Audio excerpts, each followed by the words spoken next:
ಇಲ್ಲ ಪುಟ್ಟ, ನೀನ್ ಇಷ್ಟೊತ್ತಿಗೆ ಇಲ್ಲಿಗೆ ಬರ್ತೀಯ ಅಂತ ಗೊತ್ತಿತ್ತು. ಅದಕ್ಕೆ ನಿನ್ ಜೊತೆ ಮಾತಾಡೋಕೆ ಅಂತಾನೆ ಬಂದೆ. ನನ್ ಜೊತೆ ಮಾತಾಡೋಕ? ನೋಡು ಪುಟ್ಟ, ನಿನ್ ಜಾಗದಲ್ಲಿ ನಾನೇ ಇದ್ದಿದ್ರು ಇದೇ ರೀತಿ ನಡ್ಕೋತಾ ಇದ್ದೆ. ನಿನಗೆ ಪ್ರಪಂಚದಲ್ಲಿ ಅವನೇ ಮುಖ್ಯ ಅಂತ ಗೊತ್ತು. ತಂದೆನ್ ಕಳ್ಕೊಂಡಿರೋ ನಿನಗೆ ಆಸರೆಯಾಗಿ ಜೊತೆಯಾಗಿ ಅವನಿರ್ಬೇಕಾಗಿತ್ತು. ಆದ್ರ ಪರಿಸ್ಥಿತಿ ನಿನ್ನಿಂದ ಅವನ್ನ ದೂರ ಮಾಡಿದೆ. ಆಗೋದೆಲ್ಲ ಆಗೋಗಿದೆ. ಈಗ ನೀನ್ ಕಂಪ್ಲೇಂಟ್ ಕೊಟ್ರೆ ಇನ್ವೆಸ್ಟಿಗೇಷನ್ನು ಅದು ಇದು ಅಂತ ಇದೆಲ್ಲ ಹೇಳ್ಕೊಂಡು ತುಂಬಾ ದೂರ ಕೊಟ್ಟೋಗುತ್ತೆ. ಹೋಗ್ಲಿ ಬಿಡಿ ಅಮ್ಮ, ನಿಮಗಂತೂ ನಿಮ್ಮ ಮಗನ್ನ ಆಚೆ ತರೋ ಮನ್ಸಿಲ್ಲ. ಕಡೆ ಪಕ್ಷ ನನ್ನ ಗಂಡನಾದ್ರೂ ನಾನು ಆಚೆ ತರ್ತೀನಿ. ಯಾರು ತಪ್ಪು ಮಾಡಿದಾರೋ ಅವ್ರಿಗೆ ಶಿಕ್ಷೆ ಕೊಡಿಸ್ತೀನಿ. ನನ್ನಪ್ಪನ ದೇಹನ ಚಿತೆಗಿಟ್ಟು ಬೆಂಕಿ ಇಡುವಾಗ ಅಲ್ಲಿ ಉರಿದಿದ್ದು ಬರೀ ನನ್ನಪ್ಪನ ದೇಹ ಮಾತ್ರ ಅಲ್ಲ, ನನ್ನ ಮನಸ್ಸು ಕೂಡ. ಆ ಬೆಂಕಿ ನನ್ನ ಹೃದಯದಲ್ಲಿನ್ನೂ ಹಾಗೆ ಉರಿತಾ ಇದೆ. ನೀವೇನಾದ್ರೂ ನಿಮ್ಮ ಮಗನ ಪರವಾಗಿ ಸಾಕ್ಷಿ ಹೇಳಿ ಅವನನ್ನ ಬಿಡಿಸಿ ಇನ್ವೆಸ್ಟಿಗೇಷನ್ ಮತ್ತೆ ಶುರುವಾದ್ರೆ ಅಪರಾಧಿಗಳಿಗೆ ಶಿಕ್ಷೆ ಆಗತ್ತೆ. ಆದ್ರೆ ನೀವ್ ಯಾಕೆ ಹಿಂಜರಿತಿದ್ದೀರಾ ಅಂತ ನಂಗೆ ಗೊತ್ತಾಗ್ತಿಲ್ಲ. ಯಾರನ್ನು ಉಳಿಸ್ಬೇಕು ಅಂತ ಇಂಥ ಕೆಲಸ ಮಾಡ್ತಾ ಇದ್ದೀರಮ್ಮ?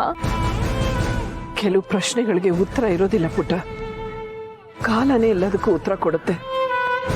ಆದ್ರೆ ಇಂಥ ಸಮಯದಲ್ಲಿ ನಿನಗೆ ಸಮಾಧಾನ ಹೇಳೋಷ್ಟು ಅರ್ಹತೆ ಆಗ್ಲಿ ಯೋಗ್ಯತೆ ಆಗ್ಲಿ ನನ್ಗಿಲ್ಲ ಅನ್ನಿಸ್ತಾ ಇದೆ. ಆದ್ರೆ ನೀನ್ ಧೈರ್ಯವಾಗಿರ್ತೀಯ ಅನ್ನೋ ನಂಬಿಕೆಯಿಂದ ಇಲ್ಲಿಂದ ಹೋಗ್ತಾ ಇದ್ದೀನಿ. ಎಲ್ಲ ಒಳ್ಳೇದಾಗ್ಲಿ ಪುಟ್ಟ.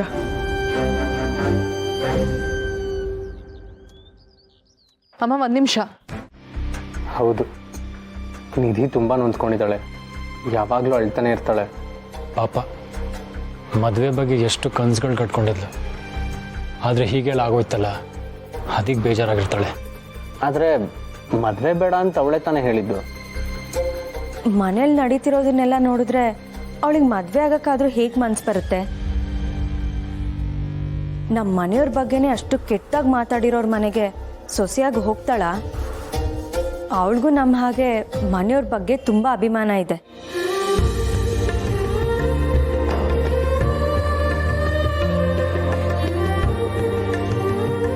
ಹೇಗಾದರೂ ಮಾಡಿ ನಿಧಿನ ಇದೆಲ್ಲದ್ರಿಂದ ಆಚೆ ತರಬೇಕು.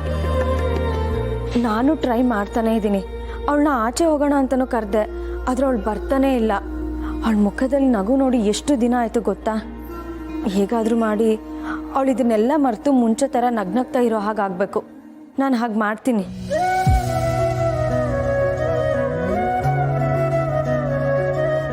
ದೀಪಿಕಾ ಹೇಳ್ತಿರೋದು ನಿಜ. ದೀಪಿಕಾ, ನೀವು ಯಾವಾಗಲೂ ನಿಧಿ ಹಿಂದೆನೇ ಇರಿ. ಪ್ರತಿ ಸತಿ ಅವಳನ್ನ ನಗ್ಸೋಕ್ಕೆ ಪ್ರಯತ್ನ ಪಡಿ. ಅದಕ್ಕೆ ನಮ್ಮಿಂದ ಏನಾದರೂ ಆಗಬೇಕಿದ್ರೆ ಹೇಳು. ಅದಕ್ಕೆ ಆಗಿ ನನ್ನ ಪ್ರಯತ್ನ ನಾನು ಮಾಡ್ತಾ ಇದ್ದೀನಿ. ಆದರೆ ಅವಳೇ ನನ್ನ ಜೊತೆಲಿ ಸರಿಯಾಗಿ ಮಾತೇ ಆಡ್ತಾ ಇಲ್ಲ. ಆಚೆ ಹೋಗೋಣ ಬಾ ಅಂದರೂ ಅವಳು ಬರ್ತಾ ಇಲ್ಲ. ಅವಳಿಗೆ ಖುಷಿ ಆಗೋ ಹಾಗೆ ನಾವು ಮನೇಲೇ ಏನಾದರೂ ಮಾಡಬೇಕು.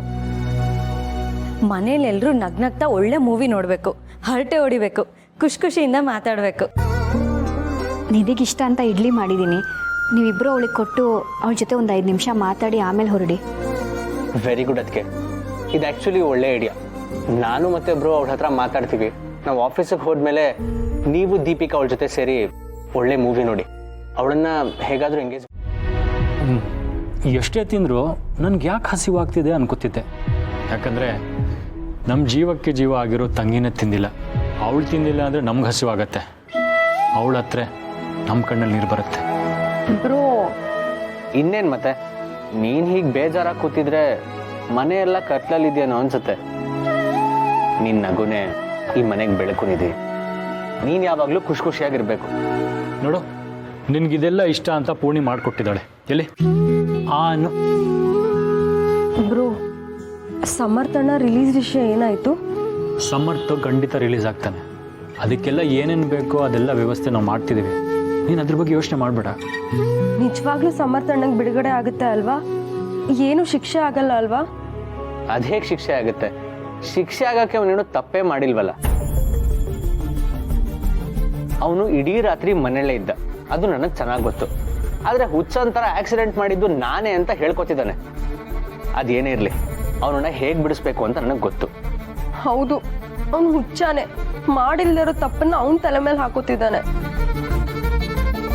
ಅದೇ ಯಾಕೆ ಅಂತ ಗೊತ್ತಾಗ್ತಿಲ್ಲ. ನಿಧಿ, ಅಷ್ಟಕ್ಕೂ ನೀನ್ಯಾಕೆ ಇಷ್ಟೊಂದು ತಲೆ ಕೆಡ್ಸ್ಕೊಂಡಿದೀಯಾ?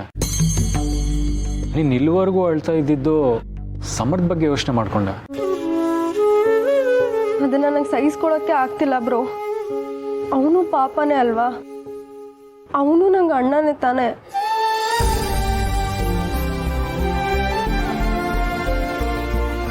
ಇಲ್ಲಿವರೆಗೂ ನೀನು ಮದುವೆ ನಿಂತಿದ್ದಕ್ಕೆ ಬೇಜಾರಲ್ಲಿದೆಯಾ ಅನ್ಕೊಂಡೆ, ಆದರೆ ನೀನು ಸಮರ್ಥ ಬಗ್ಗೆ ಯೋಚನೆ ಮಾಡ್ತಿದ್ಯಾ? ಯಾಕಂದ್ರೆ ಸಮರ್ಥ ಅಣ್ಣಂಗೆ ಈ ಪರಿಸ್ಥಿತಿ ಬರಕ್ಕೆ ಕಾರಣನೇ ನಾನು ಬ್ರೋ. ಏನ್ ಮಾಡ್ಲಿ? ಅಣ್ಣಂದ್ರಿಗೆ ಈ ಸತ್ಯನ ಹೇಳ್ಬಿಡ್ಲಾ? ನಾನು ಅದನ್ನೇ ಯೋಚನೆ ಮಾಡ್ತಿದ್ದೆ. ಮದುವೆ ನಿಂತಿದೆ ಅನ್ನೋದಕ್ಕಿಂತ ಹೆಚ್ಚಾಗಿ ಸಮರ್ ಜೈಲಿಗೆ ಹೋಗಿದ್ದಾನೆ ಅಂತಾನೆ ಯೋಚನೆ ಮಾಡ್ತಿದ್ದಲ್ಲ ನಿಧಿ, ಯಾಕೆ? ಏನಿಲ್ಲ ಬ್ರೋ, ಸಮರ್ಥಣ್ಣ ಬಿಡುಗಡೆ ಆದ್ರೆ ಮನೇಲಿ ಎಲ್ರೂ ಖುಷಿಯಾಗಿರ್ತಾರೆ. ಅದಾದ್ಮೇಲೆ ನೀವೆಲ್ಲರೂ ನನ್ನ ಮದ್ವೆನ ಗ್ರ್ಯಾಂಡ್ ಆಗಿ ಮಾಡ್ತೀರಾ. ನನ್ನ ಮದ್ವೆಲಿ ಎಲ್ರೂ ಖುಷಿಯಾಗಿ ಓಡಾಡ್ಕೊಂಡಿರ್ತೀರಾ. ಅದಕ್ಕೆ ಹೇಳಿದೆ ಅಷ್ಟೆ. ನೀನು ಹೇಳಿದ್ದೆಲ್ಲ ಆಗತ್ತೆ ನಿಧಿ, ನಮ್ಮನ್ನ ನಂಬು. ನಾವು ಹೇಗಾದರೂ ಮಾಡಿ ಸಮರ್ಥನ ಆಚೆ ತರ್ತೀವಿ. ಅದೇ ರೀತಿ ನೀನು ಅನ್ಕೊಂಡ ಹಾಗೆ ನಿನ್ನ ಮದುವೆನ ಗ್ರ್ಯಾಂಡಾಗಿ ಮಾಡ್ತೀವಿ. ನೀನು ಯೋಚನೆ ಮಾಡಬೇಡ.